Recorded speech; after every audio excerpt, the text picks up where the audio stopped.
Great, David Weir. David, 24 consecutive years of the London Marathon. What keeps you motivated every year? I don't know really. It's quite a tough one. It is.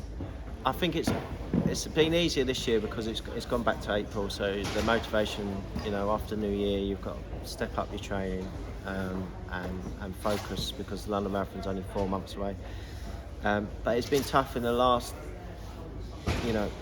2 marathons or 3 marathons when it was in October because a long winter for me, and try and get them focused for. I'll do Berlin and stuff like that before, but yeah, it's been a lot easier this year to focus and get ready for April because it's gone back to normal times really.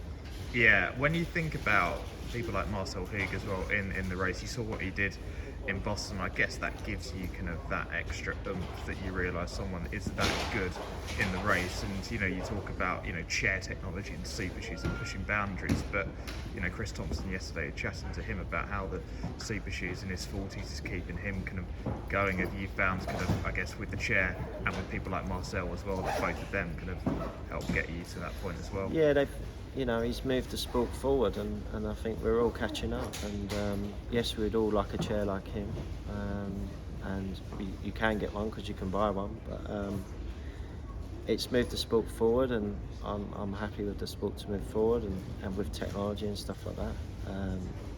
Because you want world records to go, you want people to go faster, and it's just great for the sport, to be honest, to move on. I think the chairs could be slightly cheaper.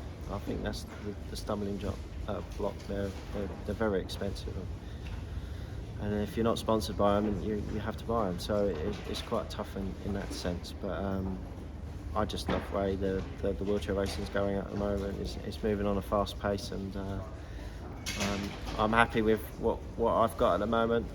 I'm doing a little bits behind the scenes myself, and we'll see what happens in the future. I was about to say, we're just saying, next year could be pretty big for you. 25 consecutive years. I mean, you think about, what Sir Alex did at Man United, 26 years. That's kind of the kind of longevity you're talking about there.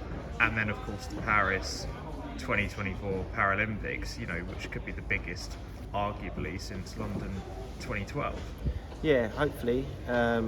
I think it'd be good for the Brits because it's only on our doorstep really, so not a lot of travelling and training. You can sort out training venues for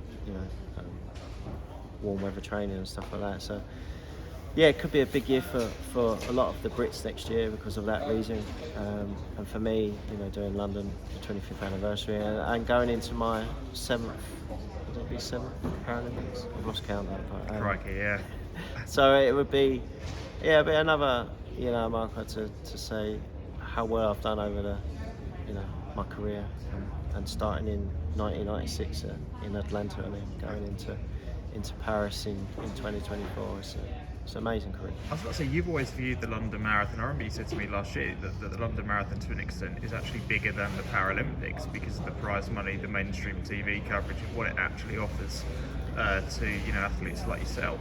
Well, you just the girls were talking well on stage just now, saying how well the London Marathon the Marathon series has promoted wheelchair racing, and Manuela said that the track racing, you wasn't getting much return from it, not just with money or prize money, but just with publicity and getting big sponsors. And I think because of us being in the major marathons, we're getting more opportunities with sponsors because they're seeing us on TV and seeing how professional we are. And I think if it wasn't for the marathon series, I think we would be still way back in the years of getting stuff. Yeah, and finally for me, is there kind of like a perfect point that we can get to where you think, wow, you realise we have come a heck of a long way, from now maybe in 20 years time? Is there kind of anything that you would like to change? You were talking about potentially more kind of coverage on the red button, for example, kind of commentary. Yeah, that's the biggest thing for me. I feel the BBC could maybe do a little bit better on the coverage, because it seems like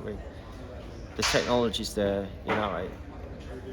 wheelchair racing is not like running it. It's a bit like cycling. So when I watch the, you know, on Eurosport, and you watch the tour or some of the bike races, you'll get people on the, or cameras on the bikes, and they'll go back from each pack, and it's just exciting, and they're commentating and they're getting excited about it. And I think you could do that sort of thing with the wheelchair racing, and I think, you know, have two hosts covering it on the red button and commentating on, because I feel like sometimes it seems like when they're commentating on the wheelchair athletes, it seems like they're rushed and they're getting the names wrong, and that's not because they don't know who they are. I just don't think they have enough time and stuff like that. So for me, I think that would be the next step, and having it on the red button when the technology there, and give people the option to watch the elite men and women's wheelchair race. And I think it will be fun, and people will like it, because that's the comments I get on Twitter every year, or on social media. Why isn't there enough coverage? Why? I'm like, well, it's not me, it's the BBC, and maybe you should go and complain to them. But yeah, that's what I'd like to happen. Cool.